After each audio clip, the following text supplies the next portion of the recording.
ساکنان دیهه بر اثر آفت طبیعی ضرر دیده نوآباد نویه عبدالرحمن جامی ولایت ختلان بیش از 2 هفته باز در خیمه ها زندگی می کنند. ولی برای حدود 20 اویله از این دیه الکی برای ساختن خانه های نو 10 ساتق زمین جدا کردند و ساکنان نیز به ساختمان سرپناه نو خود سر کردند. قرار که این منزل های هر کدامش 4 حجرگی تا میانه های ماه ایول ساخته شوند. ساکنان میگویند مقامات برایشان هم خیمه، هم قطعه زمین و هم برای بنیاد خانه های نو مواد ساختمان جدا کردند و با مواد غذایی و حتی با دیگ و طبق و دیگر اشیاء روزگار تامینشان کردند و از این بابت شکایت ندارند. یادآور می شویم که روز 6 می در پی بارشات شدید یک قطعه بزرگ زمین در دهه نوآباد چوکید و 100 گکتار زمین و 15 خانه را به کام خود فرو برد.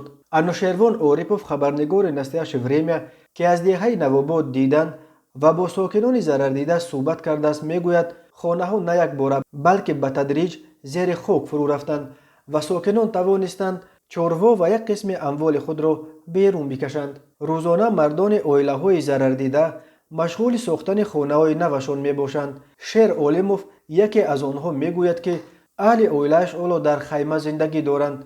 من راستی در بیرون خواب می روم ولی کودکانم در خیمه. خیمه خوب است، روز در درونش تلقین است و شب گرم. زمین دودگیشان هم بد نیست. می شود برای ما 10 ساتق زمین دادند.